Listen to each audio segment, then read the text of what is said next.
네, 계속해서 살펴보겠습니다. 우리 지금 계약금에 대해서 살펴보고 있는데, 그러면 이제 계약금에 관련해서 민법 565조 제1항에는 이렇게 써 있습니다. 매매 당사자 일방이 계약 당시에 금전 기타 물건을 계약금, 보증금 등의 명목으로 상대방에게 교부한 때에는 매수인이 매도인에게 지급하는 거겠죠? 다른 약정이 없는 한 임의 규정이라고 했죠. 제가 얘기했죠. 이 규정은 임의 규정이기 때문에 계약금에 기초해서 계약 해지할 수 없다. 그러한 약정할 수 있습니다. 그런 약정이 있으면 계약금에 기초한 계약 해제 못합니다. 그렇기 때문에 다른 약정이 없는 한 당사자 일방이 언제까지요? 이행에 착수할 때까지. 교부자는 돈을 준 사람은 이를 포기하고 수령자는 배액을 상환하여 매매 계약을 해지할 수 있다. 해제는 계약을 파기하는 거예요. 근데 당사자 의사표시로 성립한 계약을 쉽게 파기할 수 없기 때문에 항상 근거가 필요하다. 계약금이 그런 근거가 될 수 있다. 별도의 약정이 없는 한. 그런 의미입니다. 그래서 해약금으로 추정된다는 겁니다. 추정은 뭔 말이면 다른 약정이 있으면 해약금이 성격이 없어진다는 겁니다. 이런 얘기예요. 당사자가 매매 당사자가 야 계약금 서로 10% 주지만 우리 이렇게 하자. 계약금에 기초해서 매매 계약 해지할 수 없다고. 무조건 우리는 가는 거야. 끝까지 가는 거야. 그런 얘기예요. 그런 게 있을 때는 해약금의 추정이 없다는 겁니다. 그래서 이런 표현이 있는 겁니다. 즉 계약금은 별도의 약정이 없는 한 해약금의 성질, 즉 해제권을 유보하는 거다. 그렇게 이해하셔야 합니다. 그래서 채권법, 채권과 관련해 규정되는 대부분 임의 규정이라는 것을 이해하셔야 하는 겁니다. 그래서 특별한 사정이 없나, 다른 약정이 없나, 다 그런 얘기입니다. 대법원 판례도 마찬가지고요. 그렇게 보시면 되고요. 그러면 이제 시험 포인트는 또 하나 뭐냐면 이행에 착수할 때까지예요. 어느 경우가 이행에 착수할 때 이행을 하는 거예요. 이행이 뭘까요? 계약의 내용을 이행하는 거겠죠. 그러면 매매계획 가장 주된 게 뭘까요? 매매대금과 관련된 거고, 아니면 이제 소유권 이전 등기 유무겠죠. 매도인이 해제를 하고 싶으면 상대방이죠. 당사자 일방이 매매 해제권을 행사하는 사람의 이행이 중요한 게 아니라 상대방이겠죠.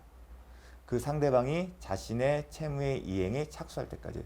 매도인이 해제하고 싶어요. 이 해약금을. 그러면 매수인이 이행에 착수하기 전까지죠. 그러면 매수인은 뭐예요? 매매대금이잖아요. 그럼 계약금 줬으니까 중도금의 잔금을 주기 전까지겠죠. 만약 매수인이 이 조항에 대해서 포기를 하고 싶어요. 그러면 상대방은 누구예요? 매도인이죠. 그럼 매도인의 의무는 주된 게 뭐예요? 소유권 이전 등기. 소유권 이전 등기 하기 전에, 제공 전에. 그렇게 이해하시면 됩니다. 자, 다만 이제 그 이행의 의무가 반드시 그건 아닌데 시험은 그 선에서 벗어나지 않습니다. 소유권 이전 등기는 아니고요. 시험은 중도금과 관련해서 나왔습니다. 한번 보겠습니다. 나중에 민법 565조의 해약권은 당사자 간에 다른 약정이 없는 경우에 하나에 인정되는 것을 임의 규정이다. 이 말은 임의 규정이다. 당사자가 이 조항을 적용하지 않는 걸로 정할 수 있다는 것입니다. 만약 당사자가 이 조항의 해약권을 배제하기로 하는 약정을 하였다면 더 이상 그 해제권을 행사할 수 없다. 제가 계속한 그 임의 규정이기 때문에, 한마디로 임의 규정이기 때문에 반드시 적용을 해야 한다는 게 아닙니다. 매매계약서에 그러한 조항이 없다 하더라도 당연히 적용되지만 당사자가 배제하게 되면 적용이 안 된다. 왜냐? 임의 규정이기 때문에. 계약금을 포기하고 행사할 수 있는 해제권은 당사자의 합의로 배제할 수 있다. 왜냐하면 임의 규정이기 때문에. 그 임의 규정의 표현들이 이런 식으로 나타납니다. 이게 아니더라도 다른 임의 규정이 있다면 이렇게 표현이 되겠죠. 강행 규정이라면 아니겠죠. 반대로 표현했죠. 당사자가 적용하지 않는다 하더라도 효력이 없기 때문에 당사자는 강행 규정에 따라 권리를 주장할 수 있다. 예컨대 부속물 매수 청구권, 지상물 매수 청구권. 지상물 매수 청구를 당사자가 배제했던 임차인의 지상물 매수 청구권을 행사하지 않는 걸로 약정했다 하더라도 그 약정은 효력이 없다. 그럼 없게 되는 거예요, 계약서에. 그러면 법문이 적용되겠죠. 법문에 따라서 임차인은 지상물 매수 청구권을 행사할 수 있다. 강행 규정일 때는 그렇게 표현을 쓰는 겁니다. 임의 규정일 때는 이렇게 쓰는 거고요. 해약금에 기한 해제. 해제를 한다. 자, 매수인이 매도인에게 계약금을 줬어요. 그 상황에서 실제 이제 해제권, 이 조항, 계약금 조항, 해약금의 기초에서 민법 제565조에 아니면 계약서의 민법 565조 같은 내용으로 계약을 해지하려면 어떻게 한다? 교부자는 포기하면 되는 거고요. 준 사람이에요. 매수인이겠죠, 보통은요. 계약을 해지할 수 있다. 해지와 별도로 계약금 포기의 의사를 표시합니다. 그냥 멋멋의 기초에서 계약을 해지하겠습니다 하면 되지, 그 해지 의사 표시에 반드시 계약금 포기한다는 의사를 할 필요가 없다는 겁니다. 그 얘기입니다. 그냥 계약을 해지하겠습니다 멋머에 따라서, 민법 제565조에 따라서, 아니면 계약서에 그런 내용이 있으면 멋머에 따라서 계약을 해지합니다 그러면 되지, 계약금을 포기해야 한다는 의사가 반드시 있어야 계약 해지 효력이 발생하는 게 아니라는 겁니다. 계약금 수령자는 배액을 상환한다, 돌려준다는 거잖아요. 돌려준다는 개념에 1억을 받았으면, 매도인이 1억을 쓰면 2억을 매수인에게 현금을 주든 아니면 계좌이체 방법을 줘야만이 되는 건지, 상환의 개념이 이제 중요하겠죠. 포기하면은 그냥 가만히 포기하기 때문에 뭘 적극적인 행위가 필요 없어요. 그냥 해제만 하면 돼요. 근데 수령자는 받은 게 있으니까 돌려줘야 하잖아요. 그럼 돌려주는데 어느 정도를 행동을 해야 돌려주는 거냐? 그걸 묻는 겁니다. 보통 경우는 계좌에 송금을 하겠죠. 근데 반드시 계좌, 즉 매수인이 그 돈을 받아야만이 해제를 할 수 있는지, 그게 쟁점이 되는 건데, 대법원 판례는 있습니다. 상환하면서 계약을 해제할 수 있는데, 이때 상환은 해제의 의사표시만 부족하고, 일단 해제 의사표시는 부족하겠죠. 돈을 돌려줘야 하니까. 교부자는 별도 의사표시가 없지만 수령자는 받은 사람은 돌려줘야 돼요. 따라서 해제 의사표시, 나는 매매계약 해약금 565조 아니면 계약서에 정한 거에서 해제합니다, 그 의사표시는 부족하고 배액을 상환해야 한다는 겁니다.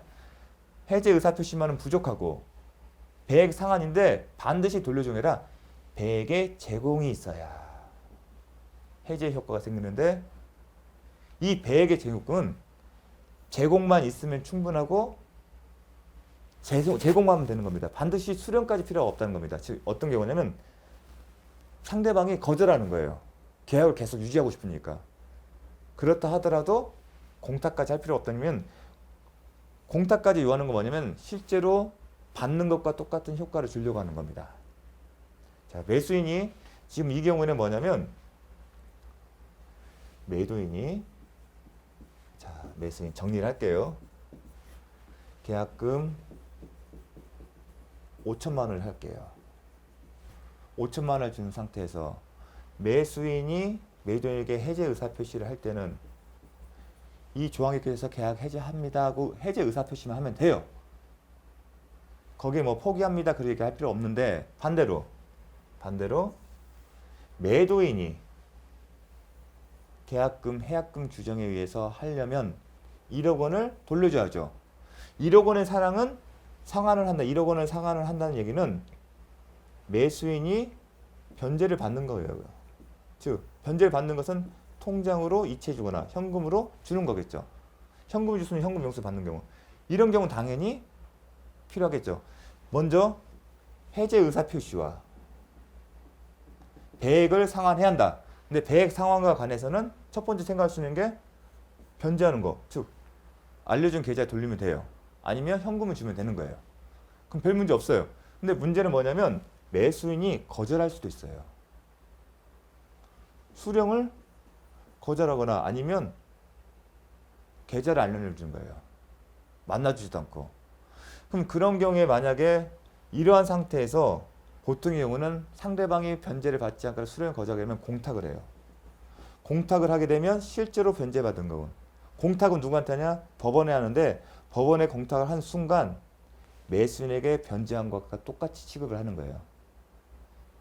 그러니까 배액 상환이니까 비록 매수인이 수령을 거절하더라도 공탁을 함으로써 변제 효력이 발생해야만이 계약 해제권의 효력이 해제권을 행사할 수 있고, 이 해약금의 규정에 의한 해제권을 행사할 수 있고 해제 효력이 발생한다고 해석해야 하는 것이 쟁점이 되었어요.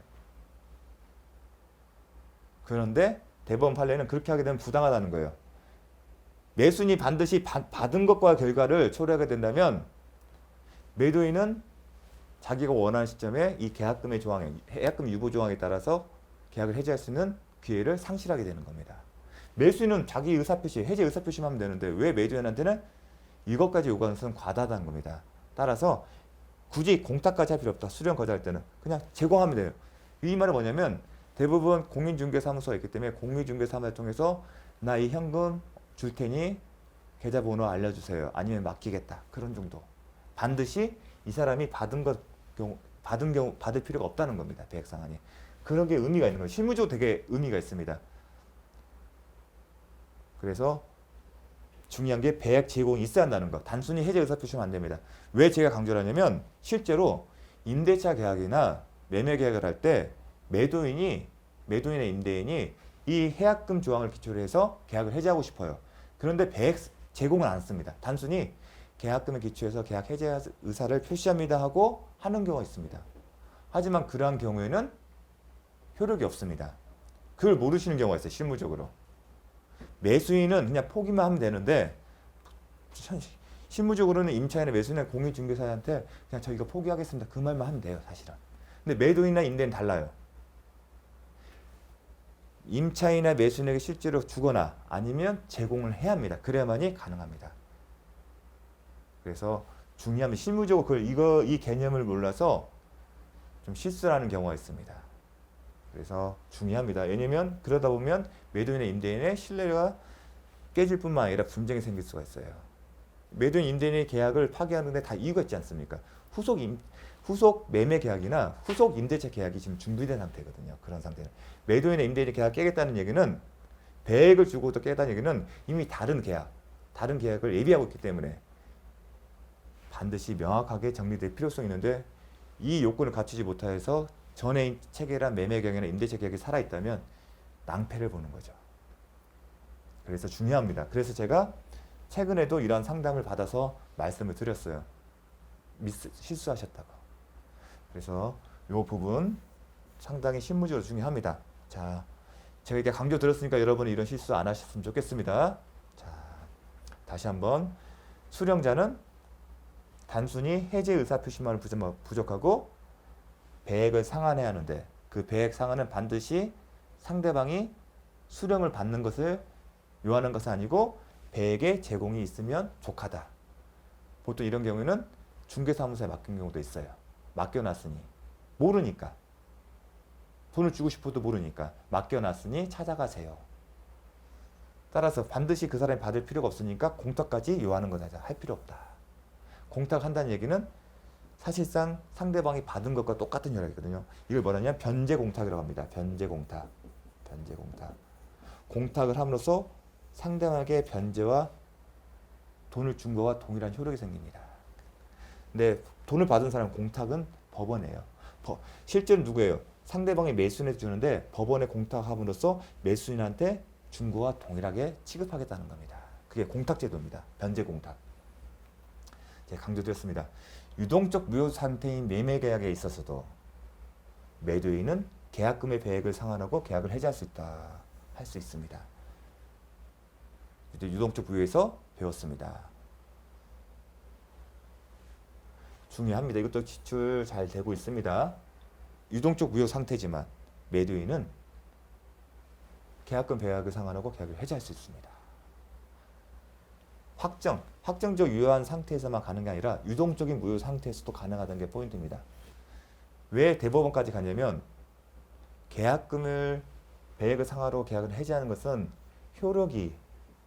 해제라는 유효하게 효력이 발생된 것을 소급하여 소급시키는 거잖아요. 근데 유동적 무효 상태는 아직 효력이 발생하기 전이에요. 그런데 논리적 이론적이 맞냐? 안 맞지 않냐? 그러니까 유동적 무효 상태는 할 수 없다. 근데 이름 맞지만 계약금의 성격을 보는 거예요. 확정되더라도 할 거잖아요. 만약에 확정됐어. 이게 유효하게 확정됐어요. 그때 가서 못합니까? 계약금에서?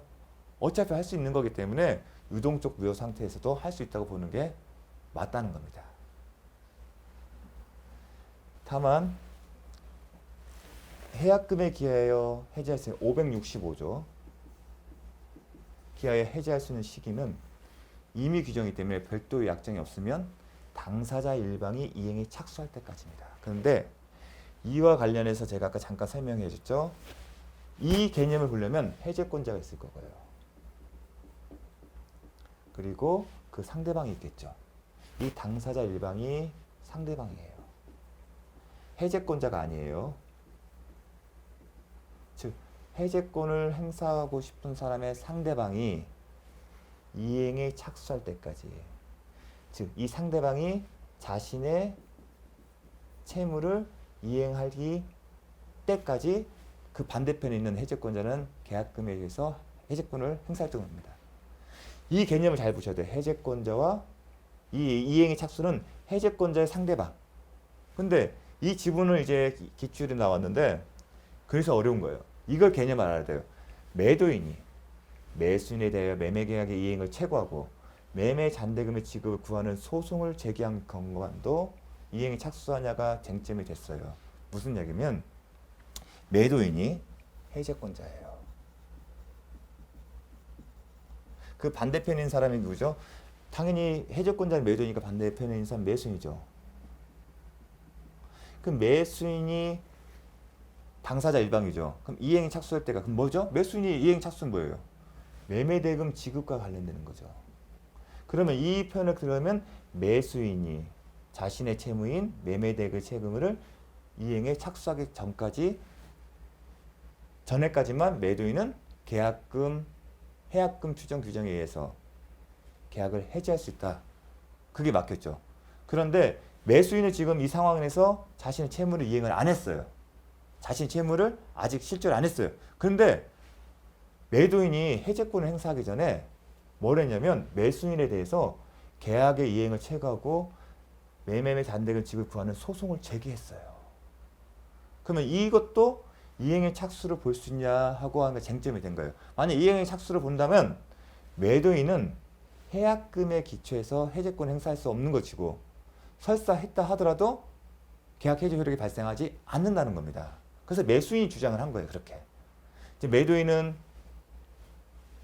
당신의 본인의 계약 해제권에 의해서, 그러니까 계약금 조항, 계약금 565조에 따라서 해제했는데 매수인이 그 효력의 적법성을 따지는 거예요. 이행에 착수가 있었다는 겁니다. 근데 지금 매매계약 이행 최고하고 잔대금 지급한 게 매수인이 이행을 착수한 겁니까? 자신의 채무를? 이 의미는 해제권자 행사의 상대방이 자신의 채무를 이행하는 거잖아요. 그건 뭐예요? 자신이 돈을 주는 거예요, 매도인한테. 그게 아니잖아요. 이건 단지 매도인이 자신의 권리를 행사권이잖아요. 그래서 이행에 착수했다고 볼 수 없다는 겁니다. 그러니까 이 문제를 풀려면 해제권자가 누군지 먼저 딱 측정하고 그 상대방을 봐야겠죠. 해제권의 상대방이 누군지를 보시고 아 매수인이네. 그럼 이 사람의 의무가 뭐죠? 매매대금이잖아요. 그러면 이 사람이 매매대금을 주기 전까지 매도인은 계약금, 즉 해약금 추정 규정에 의해서 해지할 수 있다. 다만 매도인이 자신의 권리를 행사하는 것은 이행 착수하고 무관하다는 겁니다. 이해되시겠죠? 그 얘기를 한 겁니다. 이행의 착수는 착수자 자신의, 즉 매수인이 자신의 계약상 채권 뭐예요? 매매대금 지급 채무에 대하여 행하는 것이지 상대방에 대하여 채무 이행을 매도인이 매수인을 상대로 촉구하거나 소송을 제기하여 승소 판결을 받은 것은 이에 해당되지 않는다는 겁니다. 정리를 하게 되면. 자, 이 지문이 딱 지금은 이제 우리가 이게 어디서 해당 파트고 일방의 이행 착수의 문제입니까? 이렇게 딱 세분화 디테일하게 보기 때문에 이해가 되는 것 같지만 딱 이 지문만 나오면 헷갈릴 수가 있어요. 그래서 이 지문을 해결하는 방법은 제가 말씀드린 누가 해제권자고 그럼 이행 착수는 그 상대방에 관련된 거고 그럼 상대방이 매도인이냐 매수인이냐 보면 되겠죠.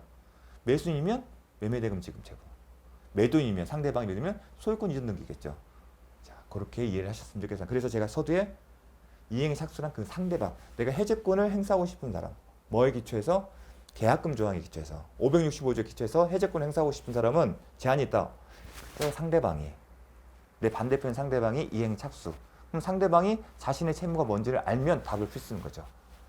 자, 다음 이행기의 약정이 있는 경우라 하더라도 당사자가 채무의 이행기 전에는 착수하지 아니하기라는 특약을 특별한 사정이 없는 한 이행기 전에 이행에 착수할 수 있다.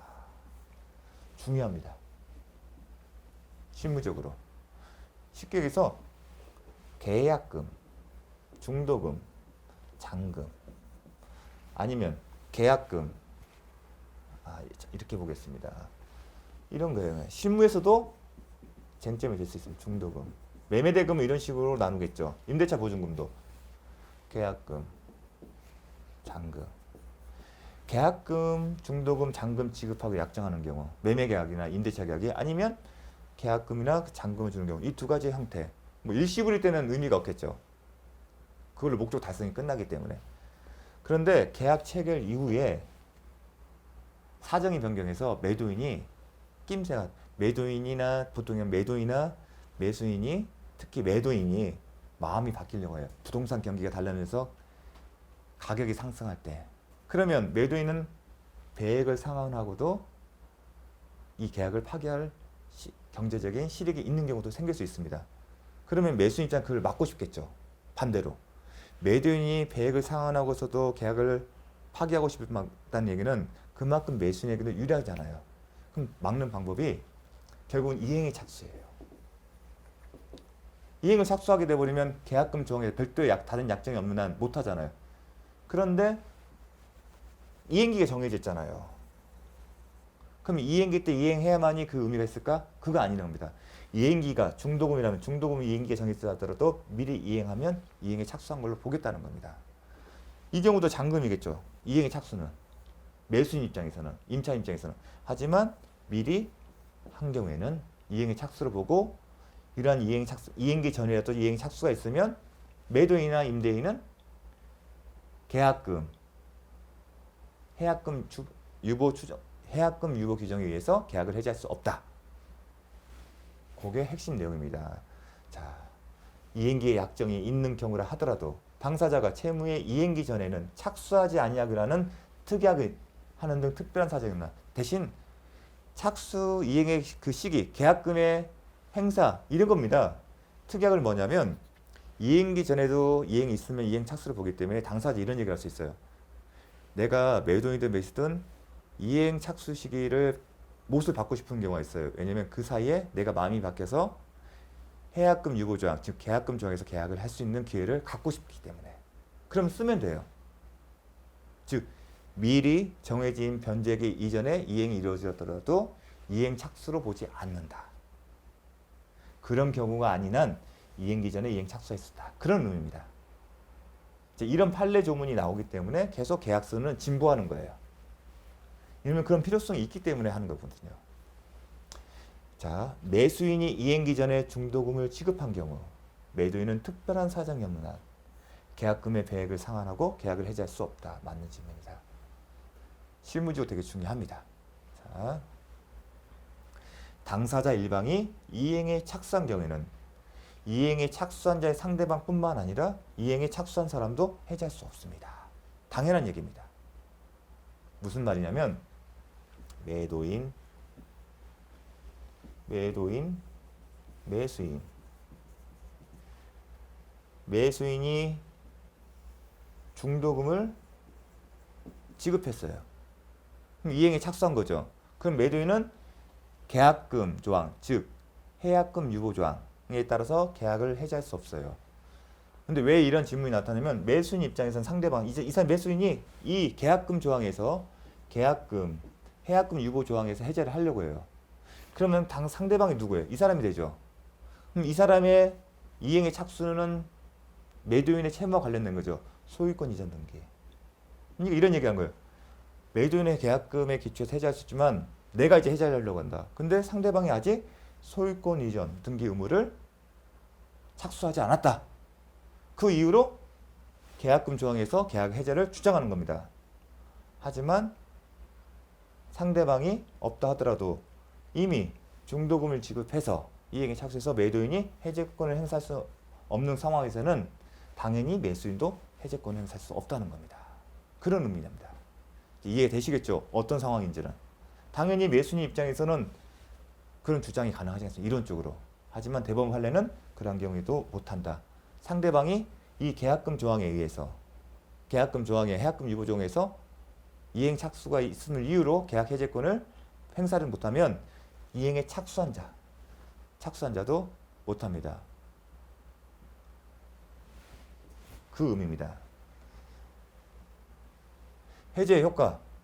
해제의 효과. 자, 해제의 효과가 되면 우리가 계약 해제했을 때는 채무 불이행 배웠죠. 채무 불이행에서 손해배 해제했고 그러한 경우에는 손해배상 청구에 영향이 없었어요. 근데 우리가 지금 이 해제 효과는 계약금에 기초한 565조에 따른 계약 해제 효과예요. 근데 이게 채무 불이행과는 상관이 있나 없나요? 채무 불이행과 상관이 없지 않습니까? 따라서 채무 불이행 해약금에 의한 해제는 법적으로 이렇게 써 있어요. 이건 채무 불이행과 상관이 없는 거예요. 그냥 당사자가 마음이 바뀌어서 일정한 보상금을 주고서 하는 거랑 똑같아요. 돈을 주고 포기하는 거. 매수인 입장에서는 돈을 포기한 거고 매도인 입장에서는 받은 금액의 배액을 상환함으로써 그걸로 쌤쌤은 끝나는 거예요. 그거는 채무 불이행과 상관이 없는 겁니다. 따라서 채무 불이행을 원인으로 하는 것이 아니기 때문에 손해배상 청구 그것도 생기지 않습니다. 손해배상 청구하려면 채무 불이행이나 불법 행위가 있었는데 계약금에 기초한 것은 채무 불이행이나 불법 행위가 성립하지 않습니다. 왜냐하면 계약금 기초는 해약금으로 약정 해제권이 보유된 것으로 추정하기 때문에 적법한 거예요. 그거 채무 불이행이 아니에요. 그렇게 하고 돼 있기 때문에 약정을 했기 때문에. 그래서 채무 불이행과 상관없기 때문에 손해배상도 생기지 않는다. 565조 2항 당연한 얘기입니다. 계약금 포기에 의한 계약 해제의 경우 상대방은 채무 불이행을 이유로 손해배상 청구할 수 없다. 맞습니다. 자, 지금 계약금의 추정에서 해약금을 추정해 참 항상 해제가 있으면 근거를 찾으라고 했잖아요. 그 전에 배웠던 것은 법정 해제권, 약정 해제권이죠. 그 하나 약정 해제권 하나로서 찾잖아요. 민법 565조. 이 민법에 따라서 계약을 해제하면 적법한 거잖아요. 그게 무슨 채무 불이행되고 불법행위 되겠습니까? 손해가 되겠습니까? 적법하잖아요. 제가 적법하면 손해는 동시에 한백관 있잖아요. 동시에 한백관 있으면 적법하기 때문에 손해배상 책임 없다. 마찬가지로 민법 565조에 따라서 계약을 해제하는데 법에 따라 하는 건데 적법하죠. 그러면 손해배상 같은 게 개입될 여지가 없겠죠. 또 하나 565조와 같은 내용이 약정으로 돼 있으면 당사자가 정한 약정 해제권을 행사하는 게 불법입니까? 아니잖아요. 따라서 손해 문제가 개입할 문제 없다. 이렇게 이해하시면 되겠죠. 자, 기출 31회. 자, 31회. 자, 갑은 X 토지를 을에게 매도하는 항상 쓰랬죠. 갑은 을에게. 아, 갑이 매도인이다. 을은 매수인이다. 매도하는 계약을 체결하고 을로부터 매수인으로부터 계약금을 수령했다. 계약금은 방점을 찍어야겠죠. 이에 관한 설명은 틀린 것은 을이 매수인이 지급한 계약금은 해약금으로 추정한다. 맞죠? 별도의 약정이 없는 한. 근데 별도의 약정 안 썼잖아요. 별도의 약정이 뭐죠? 계약금을 줬다 하더라도 이를 기초로 계약 해제 못한다. 그거죠. 2번 갑과 을이 계약금을 이약금으로 약정한 경우 이약금을 약정한 경우는 딱 나와야죠. 손해배상 예정으로 추정한다. 맞다. 을이 누구죠? 매수인이 중도금 지급 기일 전에 중도금을 지급한 경우 중도금은 매매된 거 관련이니까 매수인이 자신의 채무를 이행하는 거네요. 그런데 쟁점이 나오죠. 자신의 이행기가 도래하기 전에 자신의 채무를 이행한 경우죠. 그러한 경우에도 이행의 착수에 해당되냐 안 되냐 그걸 묻는 거죠. 을이 매수인이 중도금 지급 자기의 채무를 이행하는 겁니다. 자신의 중도금 지급 기일 전 중도금을 지급한 경우 이행에 착수했네. 그럼 상대방은 이제 매도인이겠죠. 매도인 갑은 계약금은 배액을 상환하고 해지할 수 없다. 맞는 거죠. 항상 이 개념을 아셔야 합니다. 이렇게 이때 문제를 풀거나 공부를 하실 때도 항상 이렇게 대입을 시키면서 이행의 착수는 좀 매수인이 있어요. 그럼 해적군자 누구였어요? 매도인이겠죠. 그래서 갑이 나오는 거예요. 만약 을이 갑에게 약정한 을이 매수인이 매도인에게 약정한 계약금의 일부만 지급하는 경우 일부만 지급한 경우 기억나셔야죠. 갑은 매도인은 수령한 금액의 배액을 상환하고 계약을 해지할 수 없다. 맞습니다. 일단 첫 번째는 계약금의 일부만 지급했기 때문에 요물계약 성격상 계약금의 효력이 발생하지 않고 따라서 민법 565조에 따른 계약 해제가 불가능하다. 그런데 이 지문이 왜 나왔냐면 2010-231-378에서 이런 표현이 있어요. 가사요. 가정한 건데 원칙적으로 안 돼요. 설사. 그러니까 계약금을 전부 지급하지 않았기 때문에 요물계약 속성상 계약의 효력은 발생하지 않으므로 이에 기초한 계약 해제는 불가능하고 설사 했다 하더라도 계약 해제 효력은 발생하지 않는다. 설사 계약금의 일부만 바꿨어도 계약금에 기초한 계약 해제가 가능하다고 해석할 수 있다 하더라도 수령자는 실제 받는 금원이 아니라 계약금 계약에서 정해진 금액을 기준으로 그 금액 전액을 기준으로 배액을 상환해야 한다는 얘기입니다. 그런 표현이 해약금의 기준의 의무는 실제 받은 계약금이 아니라 약정, 계약금 계약서에 정해진 금원을 기준으로 한다. 이거는 좀 예의적인 거예요. 가정적 판단이거든요. 설사. 근데 그걸 인정할지 않으면 요물계약 특성과 반하거든요. 그렇기 때문에 근데 이 지문을 모르더라도 이건 가정적 판단입니다.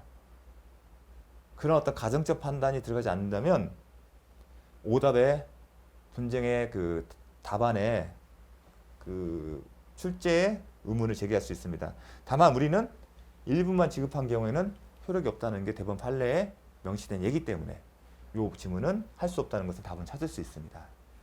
만약 X토지가 토지거래 허가 구역 내에 있고 토지거래 허가 구역이 있으면 항상 유동적 무효 이걸 기억하셔야 합니다. 매매 계약에 대하여 허가를 받은 경우 허가를 받으면 확정적으로 유효가 됐네요. 그렇죠. 갑은 계약금의 매도인이죠. 갑은 매도인이죠. 배액을 상환하고 해지할 수 없다? 해지할 수 있죠. 이 지문의 핵심은 뭐냐면 토지거래 허가 구역에 있으면 토지거래 허가를 받아야 하잖아요. 자, 이 지문은 뭐냐면 토지거래 허가 구역 내에 매매계약이에요. 그러면 매매계약 체결했죠. 그런데 이게 토지거래 허가구역이에요. 그러면 토지거래 허가구역이기 때문에 허가를 받아야겠죠. 이 상태에서는 허가를 받게 되니까 유동적 무효예요. 하나의 쟁점이 그죠. 그래서 매도인과 매수인이 협조를 해서 토지거래 허가를 받았어요. 이 토지거래 허가를 받은 것은 매수인과 매수인이 협조가 있어야 하잖아요. 그러면 매도인이든 매수인 상대방 입장에서 이 토지거래를 허가를 받은 게 이행의 착수인가를 볼 수 있는지가 쟁점이 된 거예요. 그런데 대법원 판례는 이행의 착수가 아니다. 이행의 착수가 아니기 때문에 매도인든 매수인든 허가를 받아서 계약이 확정적으로 유효된 이후에 아직 다른 이행 착수를 보지 않은 거예요. 그렇다면 매수인이 매매대금을 중도금의 잔금을 지급하기 전 아니면 매도인이 소유권 이전 등에 필요한 서류를 제공하기 전에는 매수인이나 매도인은 계약금, 해약금 유고 추정을 기준으로서 계약을 해지할 수 있다는 겁니다. 즉 핵심 포인트는 유동적 무효 상태에서 토지거래 허가를 받았다. 즉 토지 허가를 받았다는 얘기는 매도 매수인이 협력해서 허가 신청을 해서 받았다는 겁니다. 이걸 이행 착수로 볼 수 있냐? 아니다. 이행 착수 아니다. 그 얘기입니다. 시험 내기 좋습니다. 계약금만 수수한 상태에서 당사자가 토지거래 허가 신청을 하고 이에 따라 관할가처부터 그 허가를 받았다 하더라도 그러한 사정만으로는 아직 이행의 착수가 있다고 볼 수 없다. 시험 내기 좋겠죠? 이분이 기출 26회 됐습니다. 자, 30회 갑은 자신의 X부동산에 가요. 매매대금 3억, 계약금 3천만 원으로 하는 계약을 을과 체결했다. 갑은 매도인이네요. 항상 계약금이 나오면 다 계약금을 방점을 찍어줘야겠죠. 계약금. 을과 매수인과. 다음 설명이 틀린 것은 을이 매수인이 계약금의 전부를 지급하지 않으면 계약은 성립하지 않는다. 맞다. 왜냐하면 계약은 요물 계약이기 때문에 중요합니다. 을이 계약금을 지급하였더라도 정당한 사유, 매수인이 계약금을 지급하였더라도 정당한 사유 없이 잔금 지급을 지체한 때는 갑은 손해배상을 청구할 수 있다. 여러분, 을에게는 매수인에게는 채무자죠. 어떤 채무가 있죠? 잔금 지급을 지급할 의무가 있죠. 근데 답을 정하고 있잖아요. 항상 이행지체면 동시에 항변을 생각하라고 했잖아요. 동시항변권이 있으면 적법하기 때문에 이행지체가 안 되는 거고 적법하기 때문에 손해배상 책임이 없다. 항상 같이 세트해야죠. 근데 그런 어떤 관념 때문에 여기에 다 힌트를 줬어요. 정당한 사유 없이. 정당한 사유 없이 얘기는 뭐냐면 이건 이행지체란 얘기예요. 규책 사유에는. 돈을 안 주는 것은 고의가실이 항상 인정됩니다. 그러니까 돈에 관련된 것은 항상 생각해 동시항변권이 있냐 없냐를 생각하시면 됩니다. 근데 그걸 염두에 두고 정당한 사유 없이라고 쓴 겁니다. 이 얘기는 동시에 항변권이 없다는 얘기예요. 지체한 때는 그러면 지체하게 되면 뭐였죠? 손해배상. 연체의 약정이 있으면 연체율에 따라서 그게 없으면 법정 이자에 따라서 손해배상을 청구할 수 있다. 그런 지문입니다. 돈과 관련해서 항상 이행지체는 항상 동시행항변권을 생각해야 합니다. 갑과 을 사이의 매매계약이 무효이거나 취소되더라도 계약금의 개혁은 효력은 소멸하지 않는다. 소멸한다. 왜냐하면 매매계약인 주된 계약이고 계약금 계약은 종된 계약이에요. 주된 계약이 무효로 취소로 소멸되면 당연히 종된 계약도 효력을 상실한다. 을이 갑에게 매수인이 매도인에게 지급한 계약금 3천만 원은 증약금으로 증약, 계약을 체결한 증거 증약금의 용어만 알면 됩니다. 계약을 체결한 증거. 제가 처음에 설명했죠. 계약금 줬다는 얘기는 매매 계약이 체결되었다는 증거가 될 수 있다는 거. 성질을 가진다. 을이 계약금과 매수인이 계약금과 중도금을 지급한 경우 포인트는 중도금을 특별한 사정이 없는 갑은 계약금의 배액을 상환하여 계약을 해지할 수 없다. 이 얘기는 뭐냐면 계약금을 준 다음에 중도금을 지급한 게 이행의 착수에 해당되는지 이행의 착수에 해당되기 때문에 이행 착수의 상대방인 매도인이죠. 그 사람은 해제권을 행사할 수 없다. 그렇게 생각하죠. 이행 착수의 항상 해제권은 이행 착수의 상대방이잖아요. 그래서 그렇게 지문이 나오잖아요. 이행 착수의 상대방이 갑이잖아요. 매수인이 이행 착수니까 해제권 여부는 누가 문제예요? 매도인 입장이죠. 매도인은 할 수 없다. 그러니까 이행 착수냐 아니냐 그걸 물어본 겁니다. 그럼 이행 착수와 관련해서 지금 지문은 딱 두 가지였어요. 토지거래 허가 구역 내에서 토지거래 허가를 받은 경우에 이행 착수인지 아니다. 중도금 지금은 이행 착수다. 자, 요걸로서 해약금에 대해서 살펴봤습니다. 자, 다음 시간부터는 이제 매매에 대해서 살펴보겠습니다. 수고 많으셨습니다.